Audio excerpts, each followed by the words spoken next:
Hello wives, அனைவருக்கும் வணக்கம். கோயிலில் சாமி ஆடுவது உண்மையா பொய்யா, இதுவரை யாரும் சொல்லாத உளவியல் ரீதியான காரணங்கள். பலவிதமாக நம்ம ஆராய்ச்சி பண்ணும்போது ஒரு நேயர் மட்டும் நமக்கு தகவலை அனுப்புனார்.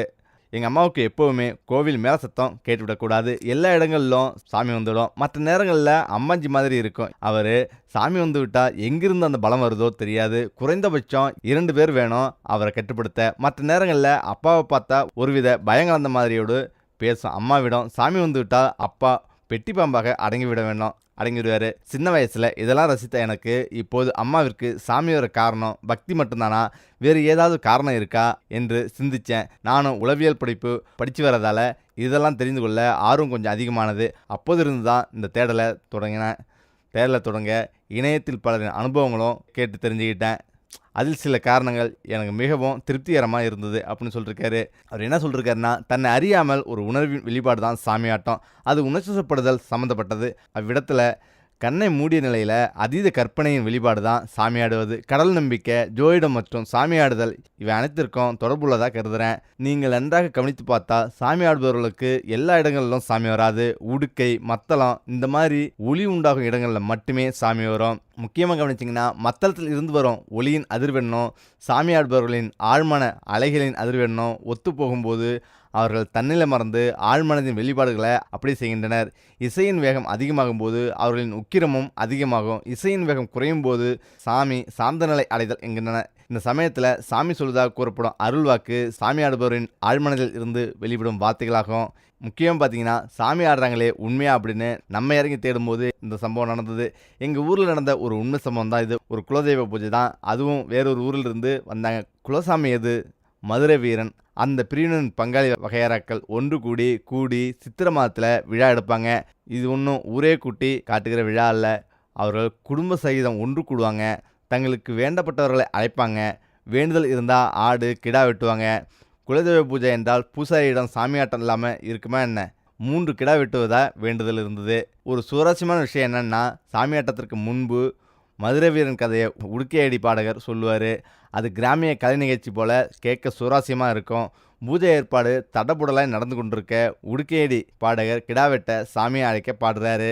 யார் மேலே சாமி வருமோ அவர் தயாராக நிற்கிறாரு. அவர் முகத்துக்கு முன்பு ஒரு மண் சட்டியில் நெருப்பு வளர்த்து அதில் சாம்பிராணி புகையை போட்டு அந்த புகையை சாமியாட தயாராகின்றவரின் முகத்தில் பிடிக்கிறாங்க. ஆனால் அவரிடம் எந்த மாற்றமும் இல்லை. அதாவது சாமி வரவே இல்லை. முயற்சி தொடருது. எவ்வளோ நேரம்? 2 மணி நேரம் கடந்து விட்டது. அந்த சாமி மீது சாமியே வரல. ஏதோ சாமி குத்தம், அதான் சாமி வரலன்னு வயதான பெரியவங்கள்லாம் முணுமுணுக்க தொடங்கிட்டாங்க. இந்த இடத்துல தான் ஒரு சுவாரஸ்யமான விஷயம் இருக்குது. அவர் பெயர் தர்மலிங்கம், திமுகவில் முக்கிய புள்ளி. அவரும் இந்த பூஜைக்கு முக்கிய அழைப்பாளர். கரிசோறு என்றதும் குவார்டர் என்றதும் வந்துட்டார். கட்டிங் போட்டு கறி சாப்பாடுனா நல்லா தானே இருக்கும். ஆனால் நேரம்தான் ஆகிக்கொண்டிருக்கிறதே தவிர கிடா வெட்டிய பாடு இல்லை.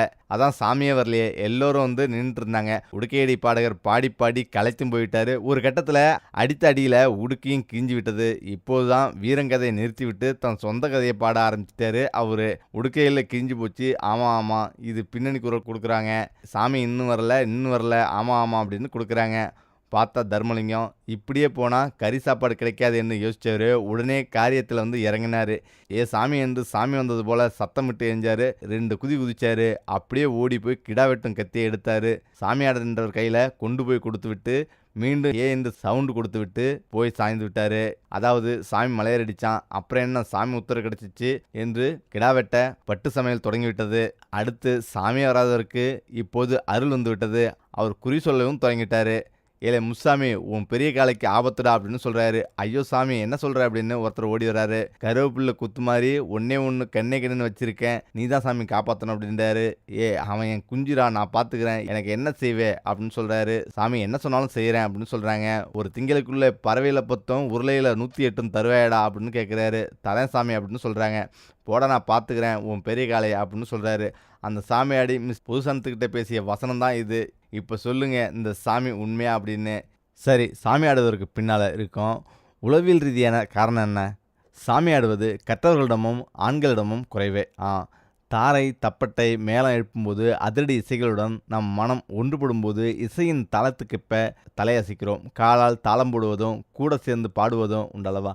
இது சற்று அதீதமாகி உணர்வு ரீதியாக முற்றிலும் ஆட்கொள்ளப்பட்டு அதோடு இறைபக்தியும் பயமும் ஒன்று சேர சாமியாடுறார்கள் என்பது பொது காரணம். ஆனால் உளவியலில் இதனை நம் மனதின் கவன ஈர்ப்பு யுக்தியாகவே பார்க்குறாங்க. நாட்பட்ட மன அழுத்தத்திற்கு இது ஒரு நல்ல வடிகால். கவனித்திருப்பீங்க, சாமியாடுபவருக்கு செம்ம கவனிப்பு இருக்கும். சாமியாடுபவரை அவரின் மூத்தவர்கள், படித்தவர்கள், அவரிடம் சண்டையிட்டு ஆத்திரத்தில் இருப்பவர்கள், ஒதுங்கியவர்கள், மதியாதவர்கள் எல்லோரும் கைகுப்பி பயபக்தியுடன் காலில் விழுந்து வணங்குவர். இதில் சாமியாடுபவருக்கு ஒரு தற்காலிக தெய்வ நிலை கிடைத்துவிடும்.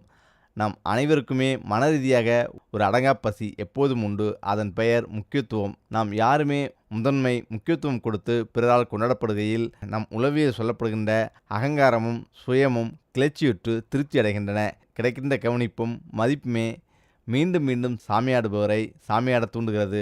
இதுதான் முதல் தொடக்கம். குழந்தைகள் சிறு வயதிலேயே கவனம் இருப்பதற்காக பல யுக்திகளை கையாளுவாங்க.